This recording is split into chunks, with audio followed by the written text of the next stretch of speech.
Hello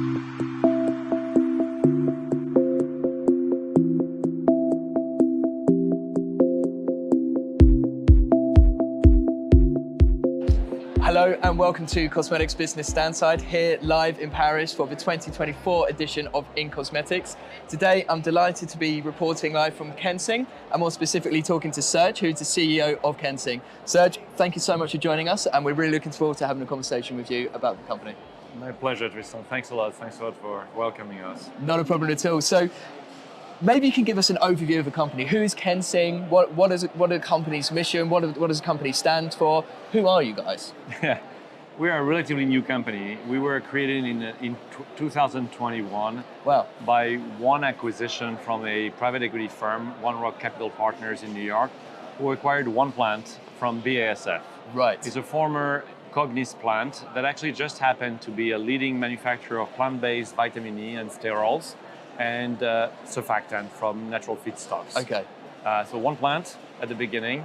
Over the past 2 years and a half now, we've made 3 acquisitions. Yep. We now have 5 plants in the world, a plant in Latin America, 2 plants in Spain, still in the same space. We've consolidated our surfactant business, acquiring betaines. We now have a core presence in, Yeah. we are the number 2 in North America in surfactant for shower gels and shampoos, and we have become the world number 1 manufacturer of plant-based vitamin E and sterols.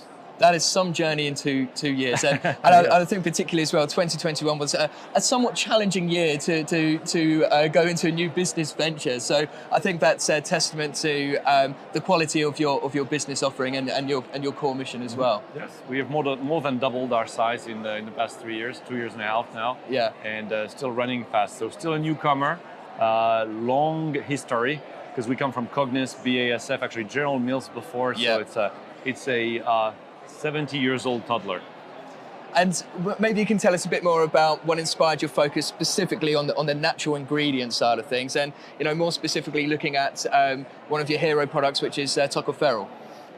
Yeah, so this is a long history actually. Cognis at the time was one of the pioneers investing in plant-based sourcing for some of the materials. A large chemical company investing in plant-based. So Yeah. that's our history. We've always been plant-based.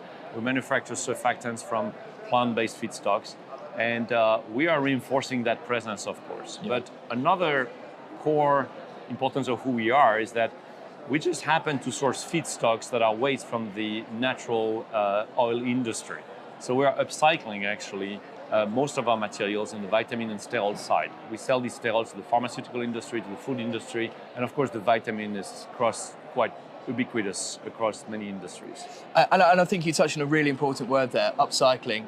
Consumers are now more educated than ever before. They're more conscious about their carbon footprint than ever before as well. So the fact that you're able to offer an upcycled product, I think, really does put you in that top tier of suppliers, and particularly here at In Cosmetics as well. Yeah, we're getting a lot of traction on Yeah. that topic. We see it a lot around the world. It is quite a challenge, actually. Access to waste, to really manageable waste, is Yeah. going to become a challenge because many people are going in that space, which is a great news for mankind, I assume, and for the yeah. world. So this is very exciting. We have invested significantly in the ESG in general in our Yeah. firm. We were very proud because we became EcoVadis Gold in less than a year in our first application to EcoVadis as a new firm. Yeah. We were one of the first private companies to declare our carbon footprint to CDP, and we were just actually graded B for CDP. It's the first time I have a B, and I'm really proud of a B because B is not easy to reach. That's a letter you want. That's exactly. I want an A, and I think we'll get there. It's a journey, Yeah. and it's a heavy work, but we're very proud of it. Yeah. And we've actually established our science-based targets that are ready to run, that are running right now.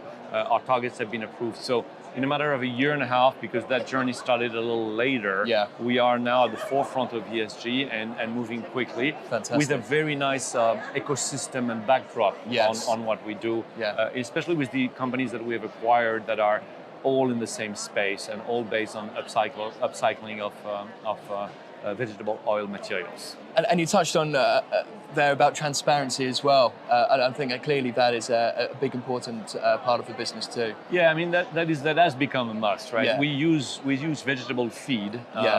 Understanding which mill this grains have been crushed, understanding who is managing them, which region they come from, has become completely critical.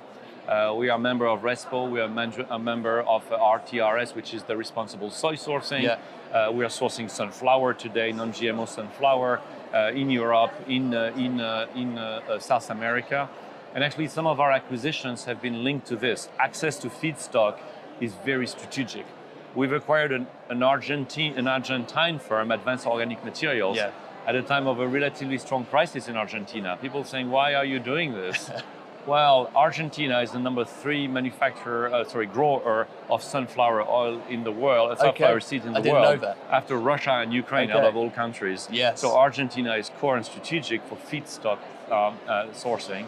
And then Argentina is next to Brazil. We are the only vitamin E manufacturer capable to truck soybean, for instance, oil and residual distillates from Brazil in Latin America. So that's basically. What we start to see is that with this challenge of upcycling, of vegetable sourcing, raw material becomes more important for your manufacturing footprint than where the customers are. Yes. You can ship this thing wherever you want. You want to have, raw material access, and then from there, we now can manufacture on 3 continents. So from a carbon footprint, we actually have one shipment. At one point, there is a shipment, but that shipment can be minimized after that for the and treatment of these products. That's our strategy. And the type of customer then that you're looking to work with, what is your typical customer base? What is the type of company that you're looking to do business with here at In Cosmetics? Well, we are a relatively small firm in the sense that we are not a BASF or a large company. We are very narrow in what we do. We are the number 2 in surfactant in North America. So we work with every single large corporation that buys surfactant for shower gels and shampoos, and this is our daily, more strategic customers. And then it's the same thing in pharma. We're selling actually to the large pharmaceutical players. And then in skincare, where we are here, we're selling to the entire skincare. I mean, vitamin E is the most ubiquitous active ingredient in skincare. 80% of anti-age products contain vitamin E today. So we sell to everybody. Okay. So our target, there is no specific target. This is our core. The next core for us is supplements, obviously. And then last one is actually pet food. Interestingly enough, the pet food players are very demanding in the quality of material that we give to our pets. Interesting. We are way more demanding for our pets than we are for our food, except in France. I can well imagine that's the case. Having 4 cats myself, I'd probably be more interested in what they eat than what I eat as well. So I can imagine that's a challenge for the business. Don't eat too much of their food, though. But I try not to, but it's so tasty. And maybe you can tell us, what really differentiates tocopherol from synthetic alternatives, because we know that there are synthetic alternatives out there. A huge part of USP of your business is the natural, the upcycling, the traceability, the ethical sourcing. So maybe you can explain the differences between the two.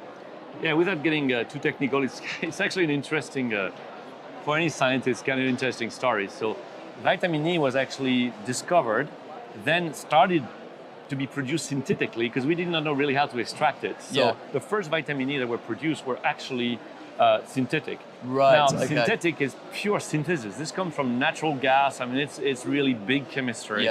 And when you produce a vitamin synthetically, you produce 2. We have a picture. You produce 2 different isomers or enantiomers of these molecules. And you cannot separate them. They come like this out of a machine, a big chemical plant. Well, actually, in nature, there is only one of them that's produced by plants and that's used by the body. Your body can absorb only one of them. So if I produce 1 kilo of vitamin synthetically, I have these 2. Your body is going to reject this one and has to excrete it. This makes your body work for nothing. The only thing that's going to be active in your body is this one. Well, we produce only this one. So we are actually 2 times more effective than a synthetic one. And we are natural. And we are natural, we're upcycled, the only molecule you need is this one. So there's very few boxes you're not ticking at the moment. For this product, yes. We are the world leader and we're really good at what we do. Yes. Fantastic. And you mentioned earlier that, you mentioned since 2021, the growth of the business. Maybe you can talk us through acquisitions that you've made previously and maybe even a look into the future as well. Yeah, so, we created Kensing as a platform Yeah. to build something a little bigger. We're already way bigger than we were. And the idea is to create a firm that will be resolutely plant-based in its sourcing, upcycled as much as we can. And so our strategy was first to expand in our core, we expanded in surfactant, we expanded in vitamin E, and now we're looking to potentially do few additional acquisitions, either continuing to consolidate our core or expanding into higher end active ingredients that would be relevant, right?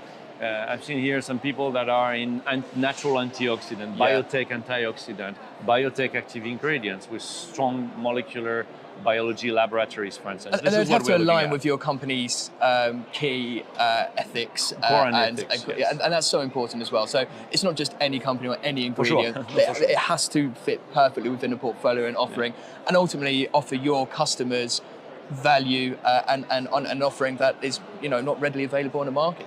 Exactly, and so that's not easy. M&A is a lever of growth, like any lever of growth. You have R&D, you have commercial, you have R&D, you have investment in equipment, and then you have M&A. And M&A needs to make sense. It's the most challenging. We're very good at what we do. We're very fast. One Rock Capital Partners is a machine to acquire, so we have really core competencies in acquisitions, and that's why we've been successfully integrating the 3 acquisitions we did in a very short period of time. And I think it's the one we created, because Kensing was one acquisition. We built a plant, and then we had to create a business infrastructure around it. And I think it's very clear since 2021, the growth that you've had, you're an incredibly agile business. You're able to think quickly and move quickly. And I think in an industry like cosmetics and personal care, where suppliers are constantly forced to innovate, that agility is a real selling point for any brands that are looking to work with a supplier like yourself. Yeah, well, that's really our claim of fame, and I think it's recognized in the industry. We've been ranked by our customers as Excellence Award again and again for that. We have the luck, in a way. I've worked for very large corporations in that space, and the luck we have is that we're very large at what we do, but we're still small enough to be extremely agile. And agility and nimbleness is key, not only because of innovation, but also because if one influencer posts tomorrow morning that this extract is fantastic, demand in 1 month can double. And so you have to be extremely reactive on your feet. And I don't want to brag on this, we're just very good because we're small, but very big in what we do. So we have scale. We produce 130,000 tons of material every. So we are a very agile giant, if you wish. I think that's exactly the type of business that any brand would want to work with, that ability to work with a supplier that's agile, innovative, but also tapped into what the consumer wants. I mean, you mentioned social media. An influencer could publish one thing tomorrow and suddenly all the consumers jump on that bandwagon, and having that ability to actually tap into that consumer market as well and develop products which are constantly attractive for that audience, I think is a huge selling point for any company. It is, and we are doing this. I mean, this is not in personal care, but in food supplements. We are the world number 2 in sterol esters, that are natural additives that can be used to reduce cholesterol. And it's a very well-known market in Europe. You have Danacol, you have Benecol, you have all these small yogurts that people take for cholesterol reduction.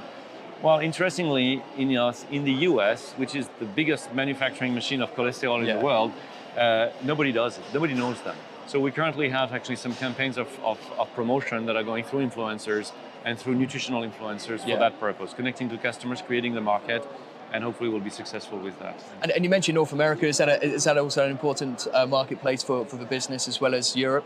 It is. We are more North American than Europe. We have a global presence, but only 20% of our business today is in Europe. So we are expanding in Europe quite rapidly with these 2 plants. So that's a new territory for us. But 2 new plants in Spain is very pertinent, and so we're growing very rapidly in the space. Fantastic. And finally, looking into the future, what's to come for the business? What's in the pipeline? What's in the pipeline for the company? Well. Again, we talked about M&A, so that's a dynamics. From an innovation standpoint, we are really heavily focused on the idea is to make vitamin E really hot again. Okay. And not by just repositioning vitamin E itself, but alpha tocopherol, actually. Vitamin E doesn't mean much. You ask me, about synthetic versus natural. The natural vitamin E and the natural tocopherols, there are many things within vitamin E, are so unique that there are even consortium of academic folks that are saying synthetic vitamin E should not be called vitamin E, because the vitamin E is a bunch of natural products.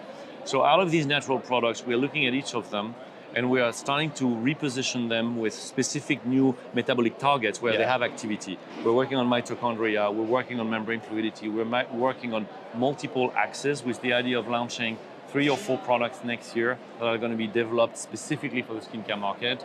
And so we'll see. I was in this meeting when you interrupted me on defining the strategy for R&D. That seemed like quite an important meeting to interrupt then. No, that's okay. I'm not the best to drive it either, so they continued without me. And where can your customers find you? Oh, we are everywhere. We have distributors everywhere in the world. I think most of our customers know our sales guys. So we are, of course, if they don't know us and if they don't know who distributors are, they should buy now. They should just type kensingsolutions.com and they'll find Perfect. Serge, that's an absolute pleasure. Thank you so much for your time. Really appreciate it. And for everyone else watching, thank you so much for tuning into this episode of Stand Soda Cosmetics Business. I'm sure you're going to be following Kensing and the journey to path of success as much as I am. Thank you so much, and don't forget to like, share, and subscribe.